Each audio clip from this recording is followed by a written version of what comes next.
दिल्ली के एमसीडी चुनाव में आम आदमी पार्टी ने पहली बार किसी ट्रांसजेंडर को उम्मीदवार बनाया था। तो बॉबी किन्नर नाम की इस ट्रांसजेंडर ने सुल्तानपुरी ए वार्ड नंबर 43 से जीत दर्ज कर ली। एमसीडी चुनाव की सबसे चर्चित उम्मीदवार बॉबी किन्नर ने कांग्रेस उम्मीदवार वरुणा ढाका को 6,714 मतों के अंतर से हराया, जिसके बाद आम आदमी पार्टी समर्थकों ने उनका जोरदार अभिनंदन किया। ढोल नगाड़ों के साथ बॉबी की जीत का जश्न मनाया।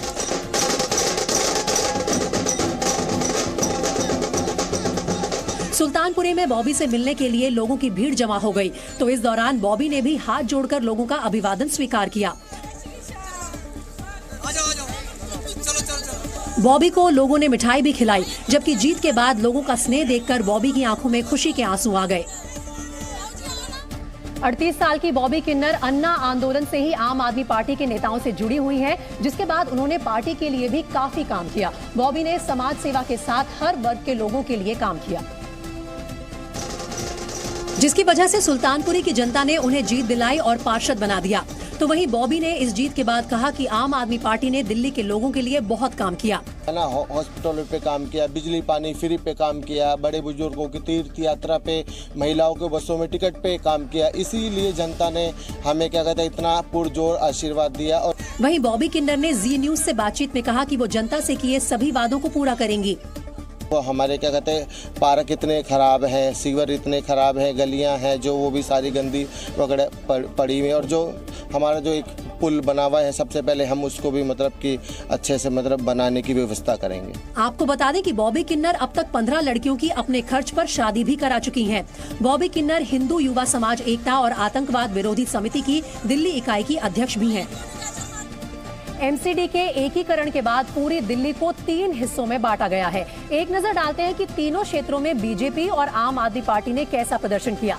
सेंट्रल दिल्ली से शुरुआत करते हैं और सेंट्रल दिल्ली में एमसीडी के कुल 55 वार्ड आते हैं, जिनमें आम आदमी पार्टी को 34, बीजेपी को 21 सीटों पर जीत हासिल हुई है। वहीं कांग्रेस और अन्य का खाता तक यहां पर नहीं खुल पाया। तो सेंट्रल दिल्ली के 55 वार्ड में आम आदमी पार्टी आगे रही है और फायदा आम आदमी पार्टी को पहुंचता नजर आया है, क्योंकि कांग्रेस का यहां पर भारी नुकसान हुआ है, उनका खाता 0 पर ही रहा। बाहरी दिल्ली की बात करते हैं। बाहरी दिल्ली क्षेत्र में एमसीडी के 118 वार्ड आते हैं, जिनमें आम आदमी पार्टी को 74 वार्ड पर जीत हासिल हुई है और बीजेपी को यहां जीत मिली है 40 सीटों पर। वहीं कांग्रेस और अन्य के खाते में 2-2 सीटें आई हैं। तो ये बात रही इस बाहरी दिल्ली के क्षेत्र की, जहां पर एक बार फिर से भारी बहुमत के साथ ऐसा लगता है लोगों ने विश्वास जताया है आम आदमी पार्टी पर। 74 सीटें उनके खाते में गई हैं। अब आगे बढ़ते हैं और बात करते हैं ट्रांस यमुना क्षेत्र की, जो कि ईस्ट दिल्ली का इलाका भी माना जाता है। कुल यहां पर 77 वार्ड हैं, जिनमें आम आदमी पार्टी को 43 सीटों पर जीत मिली। बीजेपी को यहां पर 26 सीटों पर जीत हासिल हुई है। और अगर कांग्रेस की बात की जाए तो कांग्रेस को इस इलाके में 7 सीटें मिली हैं। अन्य के खाते में भी ट्रांस यमुना क्षेत्र की 11 सीटें आई हैं। तो इस इलाके में अगर आप आंकड़े देखें तो कांग्रेस से ज्यादा बेहतर प्रदर्शन अन्य पार्टियां या फिर निर्दलीय लोगों का रहा है, जिन्होंने 11 सीटें हासिल की। आम आदमी पार्टी 43 के साथ सबसे आगे रही।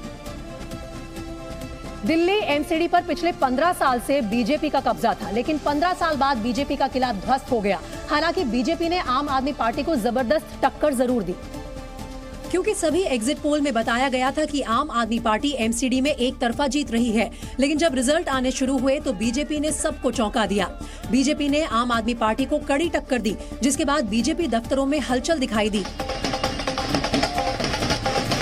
यमुनानगर में बीजेपी कार्यकर्ता पार्टी का झंडा लेकर सड़क पर उतर आए और ढोल नगाड़ों की धुन पर जमकर डांस किया।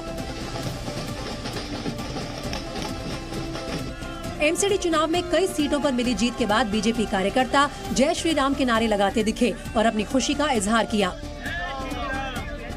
वहीं वोटों की गिनती से पहले भी बीजेपी कार्यालय में रौनक देखने को मिली। दिल्ली स्थित पार्टी कार्यालय में बड़ी संख्या में समर्थक पहुंचे और बीजेपी की जीत का दावा किया। चुनाव नतीजे आने के बाद दिल्ली एमसीडी में बीजेपी की 15 साल की बादशाहत खत्म हो गई। दिल्ली एमसीडी में अब आम आदमी पार्टी का राज हो गया, लेकिन चुनाव में मिली हार के लिए बीजेपी नेताओं ने अलग अलग कारण बताए। और एमसीडी चुनाव में मिली हार के लिए बीजेपी सांसद रमेश बिदूड़ी ने केजरीवाल सरकार को जिम्मेदार ठहराया। सांसद रमेश बिदूड़ी ने आरोप लगाया कि केजरीवाल सरकार ने विकास के लिए फंड नहीं दिया, इसलिए बीजेपी हार गई। केजरीवाल साहब ने राज्य में पिछली बार फंड दिया नहीं, वृद्धावस्था पेंशन के लोगों को नहीं दिया, सैलरी टीचर्स की नहीं मिली, सैलरी सफाई कर्मचारियों की नहीं मिली। लोगों को लगा होगा कि भाई ये चोर तो है लेकिन अब इसको हटा नहीं सकते 2.5 साल तक, इसलिए निगम इसको दो तो शायद दिल्ली का भला होगा। वहीं बीजेपी नेता मनजिंदर सिंह सिरसा ने बीजेपी को मिले प्रचंड समर्थन पर खुशी जताई। मनजिंदर सिंह सिरसा ने कहा कि केजरीवाल ने चुनाव से पहले 230 सीटें जीतने का दावा किया था, लेकिन जनता ने उन्हें नकार दिया। इलेक्शन तो आम आदमी पार्टी कर रही थी कि 230 आएंगी, अरविंद केजरीवाल तो कह रहे थे मुझे 230 सीटें आएंगी। तो ये तो आप मानते हैं ना कि अरविंद केजरीवाल की जो डर्टी गंदी पॉलिटिक्स की उसको लोगों ने नकारा है। वहीं बीजेपी सांसद मनोज तिवारी ने दिल्ली की जनता को धन्यवाद कहा है। एमसीडी चुनाव में करीबी टक्कर के बाद मनोज तिवारी ने कहा कि वो जनादेश का सम्मान करते हैं। मनोज तिवारी ने ट्वीट कर कहा कि चौथी बार भी इतनी सीटें बीजेपी को देकर दिल्ली की जनता ने विश्वास दिखाया है। एमसीडी चुनाव में मिली जीत के बाद सीएम अरविंद केजरीवाल ने जनता को संबोधित किया। सीएम केजरीवाल ने जनता को वोट देने के लिए आभार जताया, साथ ही बीजेपी पर भी निशाना साधा। सीएम केजरीवाल ने कहा कि लोगों को गाली गलौज वाली राजनीति पसंद नहीं है। एमसीडी चुनाव की 250 सीटों में से 29 सीटों पर कांटे की टक्कर देखने को मिली। 29 सीटों पर हार जीत का अंतर 500 वोटों से भी कम रहा। अंत में 16 सीटें बीजेपी ने जीती और 11 सीटों पर आम आदमी पार्टी ने कब्जा किया। वहीं 2 सीटें कांग्रेस जीतने में कामयाब रही। दरअसल नतीजों से पहले ही हर कोई मान रहा था कि एमसीडी चुनावों में मुकाबला आम आदमी पार्टी और बीजेपी के बीच है, लेकिन हर किसी के जहन में एक सवाल था कि क्या कांग्रेस दिल्ली में अपनी खिसकती जमीन को बचा पाएगी। और सुबह जैसे जैसे वोटों की गिनती शुरू हुई, इस सवाल का जवाब मिलना शुरू हो गया। बीते विधानसभा चुनावों की तुलना में एमसीडी के नतीजों में कांग्रेस के वोट में भले ही 7.9% वोटों का उछाल हुआ, लेकिन कांग्रेस को भी पता है कि देश की सबसे पुरानी पार्टी की सेहत के लिए ये नतीजे ठीक नहीं। कांग्रेस का परफॉर्मेंस ठीक नहीं रहा है, संतोषजनक नहीं है। तारिक अनवर जैसे अनुभवी नेता अगर ऐसा मान रहे हैं तो इसकी वजह है। अगर पिछले एमसीडी चुनाव से तुलना करें तो आपका वोट शेयर 42.05% है, जो पिछली बार से 16% ज्यादा है। बीजेपी को पिछली बार एमसीडी में 39.09% वोट मिला, जो पिछले मुकाबले से 3% ज्यादा है। लेकिन कांग्रेस की बात करें तो उसका वोट शेयर 11.68% है, जो पिछले चुनाव के मुकाबले करीब 10% कम है। यानी 2 एमसीडी चुनावों की तुलना करें तो कांग्रेस अकेली बड़ी पार्टी रही जो नुकसान में रही। और कांग्रेस का वोट शेयर ही नहीं घटा, बल्कि सीटों के मामले में भी उसे जोर का झटका लगा। पिछली बार 31 सीटें जीतने वाली कांग्रेस इस बार दहाई का आंकड़ा भी नहीं छू पाई और केवल 9 सीटों पर वो सिमट गई। 2017 में दिल्ली की तीनों एमसीडी मिलाकर कांग्रेस का औसत वोट शेयर 21% था, जिसमें करीब 10% की गिरावट हुई।